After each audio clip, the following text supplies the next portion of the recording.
มาสูงพี่น้องผู้ปัญญาเขากูเกาะกันเนาะคำคืนนี้ก็ตกแมนอยู่ขึ้นวันที่28 เดือนธันวาคมปี2525เขาขามาพบทุบยากันในข่าวยามกลางค่ำกันเนาะคำคืนนี้ก็เดี๋ยวพี่น้องเขามาตัวเงาลายการเมืองไทยก็มีลองสุกสักนำขึ้นมาครับเนาะวันเมื่อไรก็ได้มีจุ่มไผ่กวนเมืองหลายไผ่มาจู่ลุมตุ่มกันคุยหากันตอนตาเตมาจู่เอ็นแห้งกันเสียเลยลืบลำสอมพองหลวงองค์อิงให้ปอออกในตันเทียง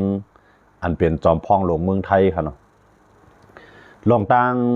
ตีเขาอ่านกันมียังอ่านตาเตลืบจอมพองหลวงองค์อิงออกในตันเทียงตีเปลี่ยนจอมพองหลวงนั่นเองลองตั้งที่เป็นมาได้ก็เปลี่ยนย้อนเบอร์จอมพองหลวงองค์อิงไหลมีลองอุบกันลับๆตั้งมือถือเนาะตั้งโทรศัพท์ต่ออันเป็นภายนายกาในสภาสูงเมืองกัมพูชาเขาอันนั้นก็มังก็ที่ห้องว่าเมืองคำเมียนครับเนาะที่เมืองกัมพูชาเขานั่นในไล่อุบกันเลยลองตั้งเหมือนเจ้าหนังตับซึกตั้งภายกัมพูชาเลยตั้งภายไทยก็มีลองเคียงการซึกกันมาในข่าวดังหลายวันแล้ว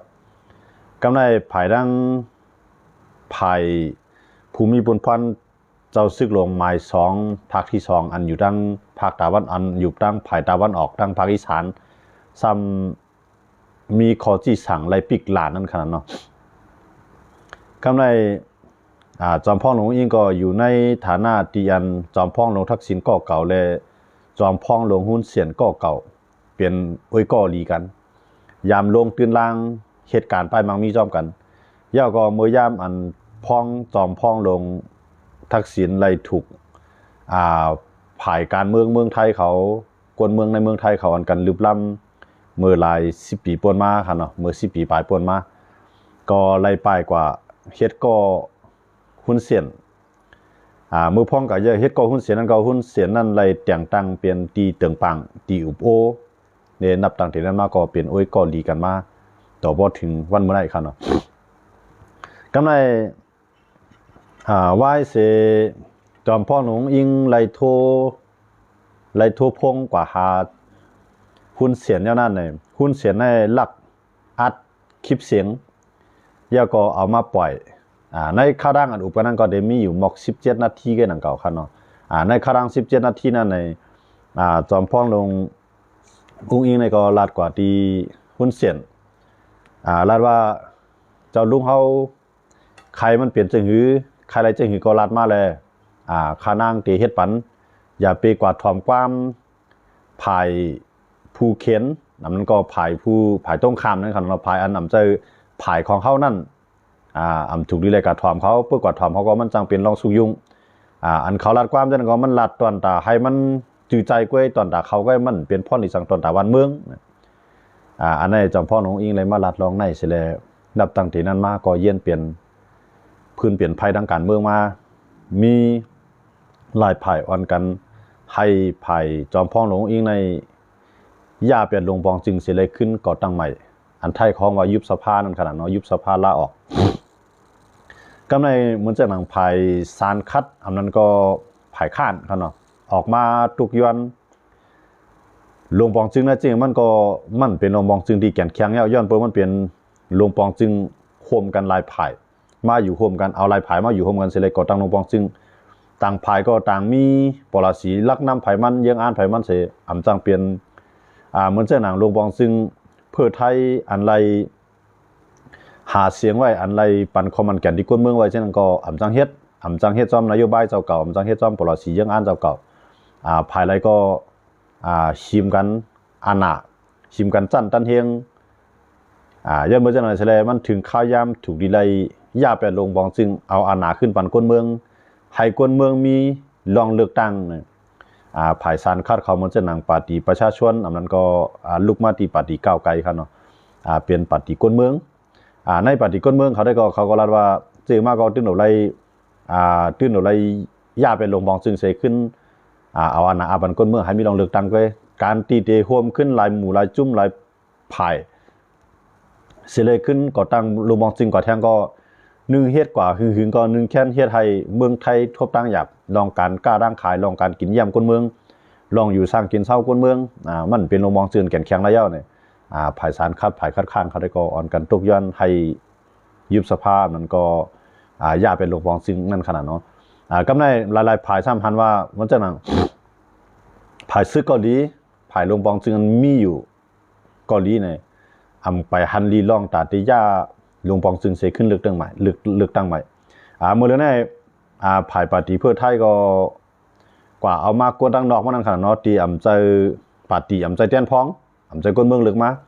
ก็กว่าเขาเกี่ยวก็หลายเขาเด่นเลือกก็นั่นเสเลยเข้ามาเปลี่ยนภูมิจันมันก็ภูมิตันเฮียงจันในการลงปองซึงเนี่ยตีห้องมาหลายๆภายครับเนาะตีห้องมาหลายๆภายขึ้นเข้ามาก่อตั้งลงปองซึงกว่าให้ไล่ตัวบ่ถึงเที่ยง2ปีนะครับเนาะเต้ๆมันได้หลวงปองจึงในอายุอาซากมันคือเที่ยง2ปีก็เขาตั้งวางไว้1ปาดในแต่เป็น4ปีครับเนาะเหมือนเช่นหนังเมืองไทยใน4ปี1ปองในแต่มีรองเลือกตั้งกำไร2ปีมันป่วนมาแล้วเนาะแต่ยังเข้า3ปีกว่าแล้วกำไรแต่คือเที่ยงหมอก2ปีก็บ่เตรียมดีครับเนาะมันสิเป็นจังได๋ย้อนเหมือนจังได๋กำไร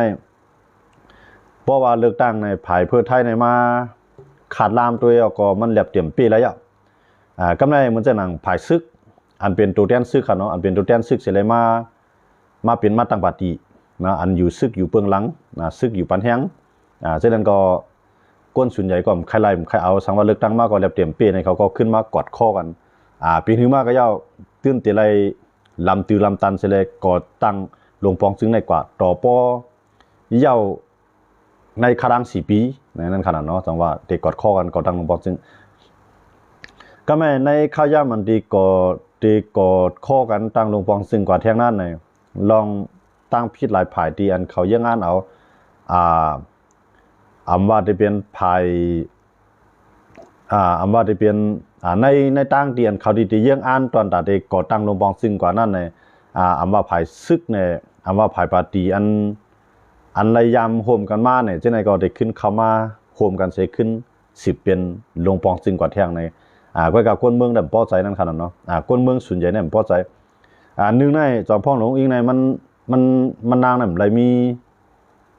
มีเขามาผลงานค่ะเนาะอันมันมาเฮ็ดนั่นก็มันก็ตึงหมอกคารังหมอก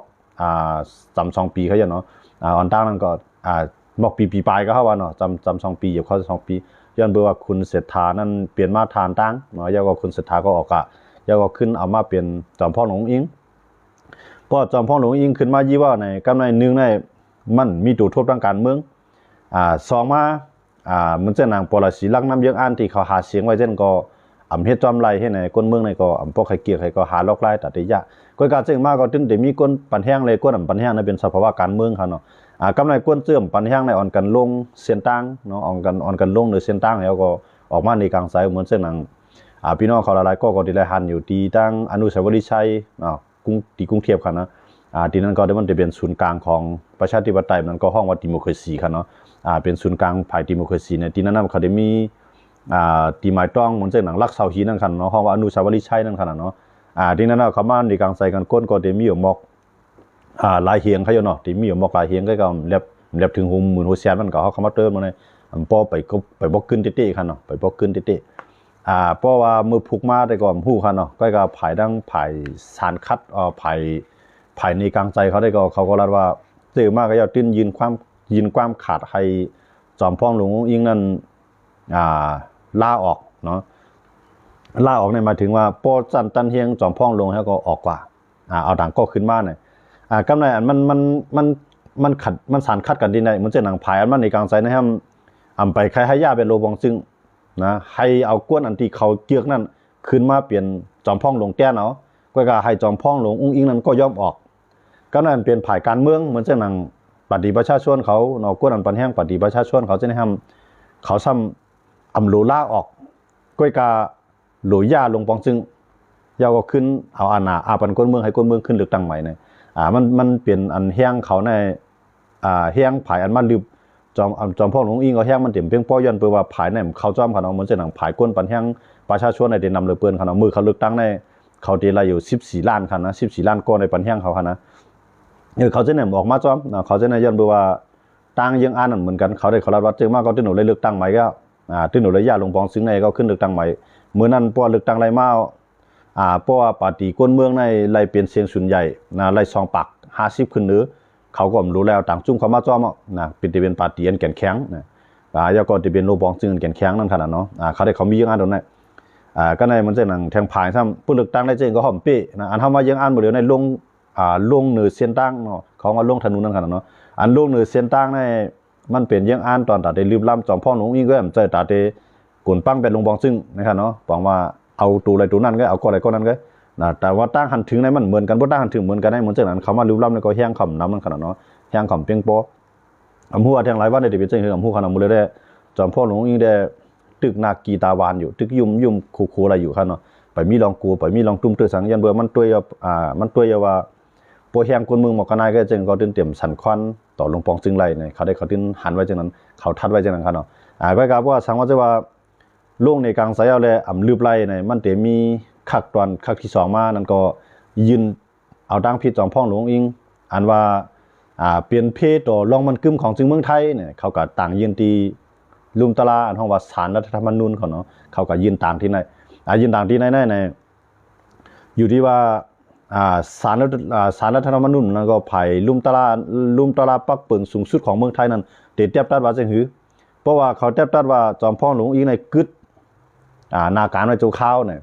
ก็ได้จ้างเอาต่างก่อขึ้นมาเตี้ยนตีอยู่อันห้องว่ารักษาการครับเนาะอันนั้นก็เดี๋ยวกวนแทงกองขึ้นมาเตี้ยนเป็นนายกโจข้าวไว้จะเฮ็ดจังได๋ครับนะอันนั้นก็อยู่ที่ว่าไผ่อันลืบล้ำในเฮาคำมาด้วยได้แจ้งก่อนเรียบเตรียมมีช่างเพียงพอถ้าได้ลืบล้ำจอมพ่อหลวงอิงออกไล่ครับเนาะยันตัวว่าตั้งหันถึงฝ่ายการเมืองนั้นเขาได้เป็นตั้งหันถึง1เขาได้เป็นฝ่ายซึกก็ว่านั่นขนาดเนาะเป็นฝ่ายซึกก็ว่าเป็นตัวเตี้ยนซึกก็ว่าเขาก็ออกมากำใน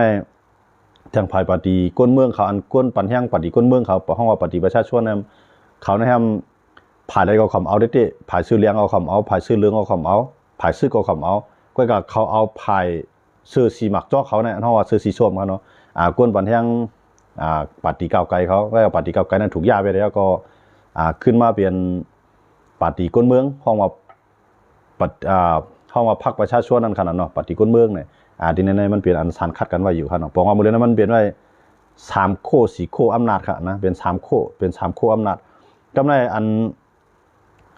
ทางภายนึงเนี่ยที่เป็น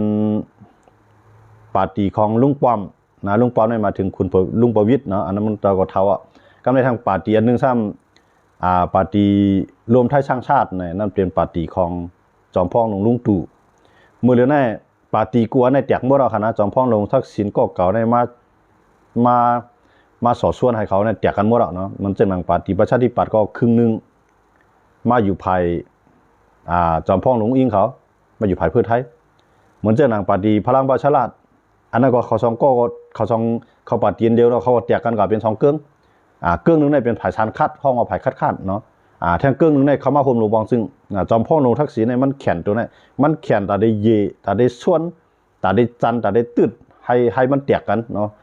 ปฏิเจ้าในกูบอกในเขาเป็นอันเดียวหมดเงามันได้ลูกมาดีปฏิประชาธิปัตย์ครับเนาะลูกมาดีปฏิประชาธิปัตย์ในมันอยู่มาในเป็น6 ปากปีมันแล้วครับ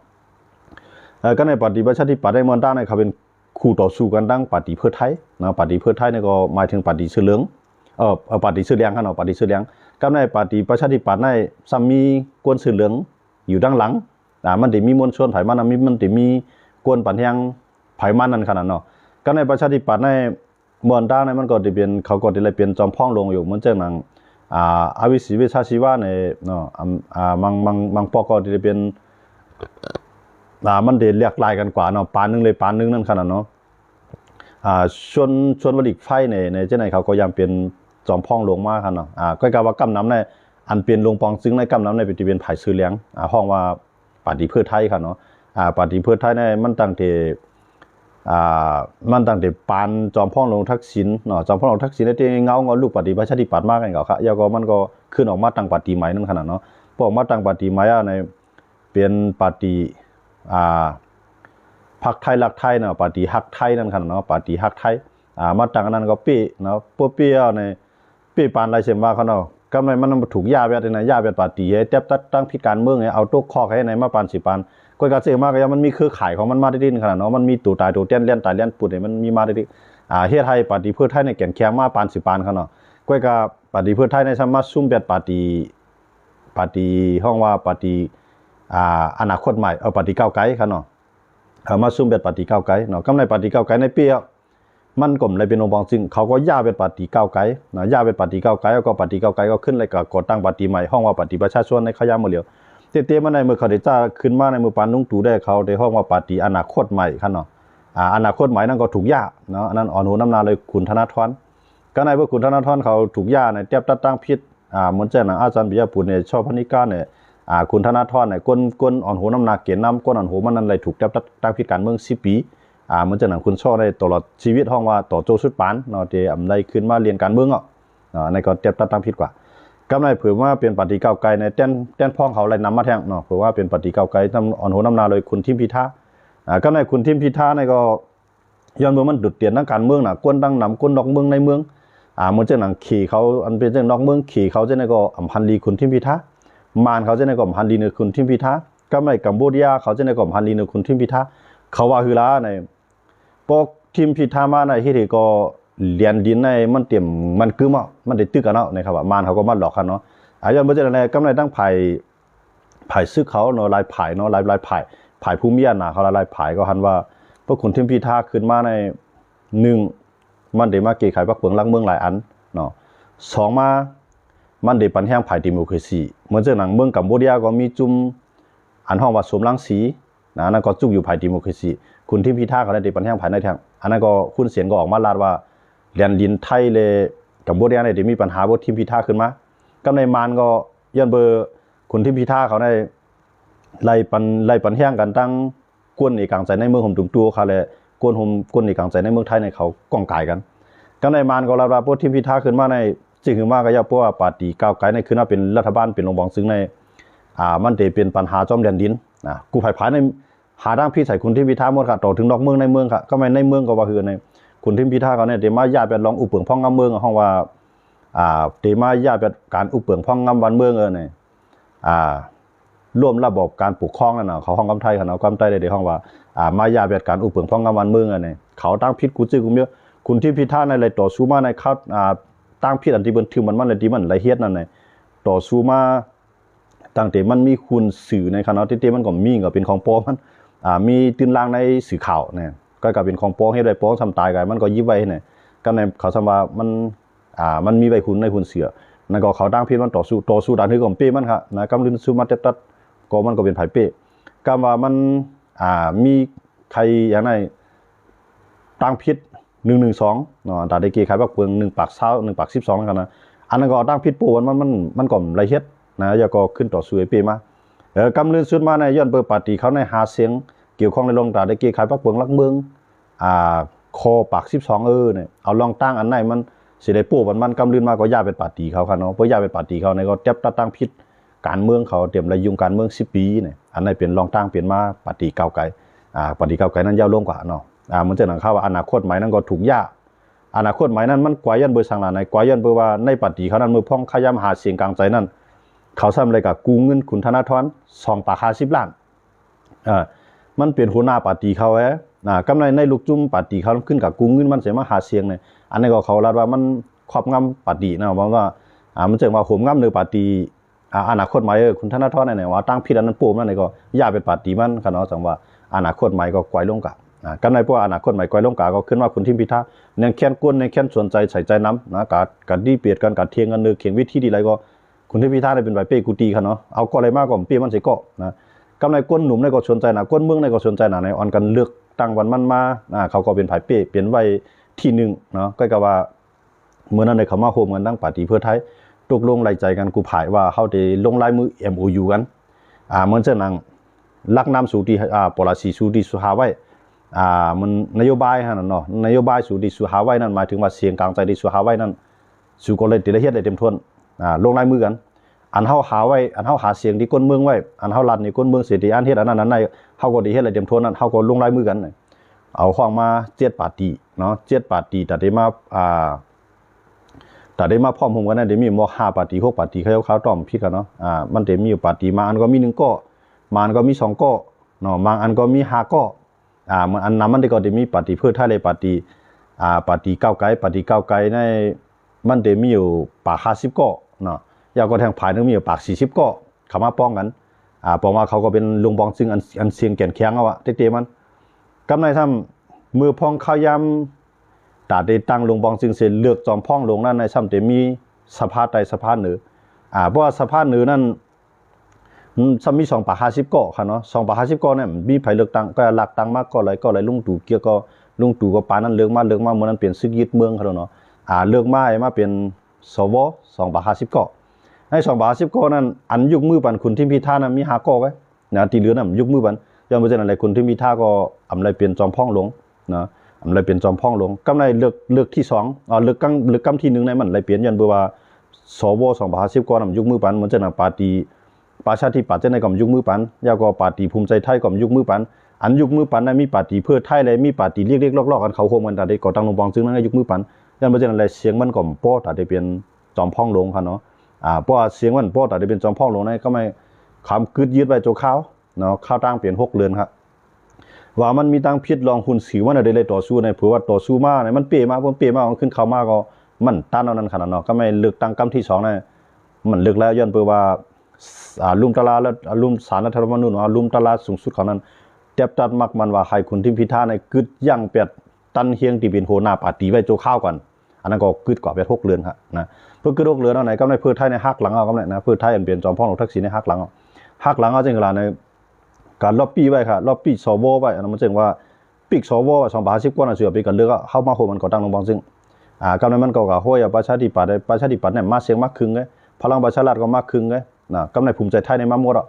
กำในปาร์ตี้เสรีรวมไทยมามีก็เลียวนะมีหลายปาร์ตี้บางเล็กๆอันเล็กๆมากำก็2ก็มีนำกำในมันติมาหลายปาร์ตี้ในโฮมกันแล้วก็เพราะว่าจอมพลทักษิณในมันจังว่ารับหลังเฮ็ดนั่นขนาดนั้นรับหลังเฮ็ดคุยหาส่วนตุ่มก้อนนึงยาวก้อนนึ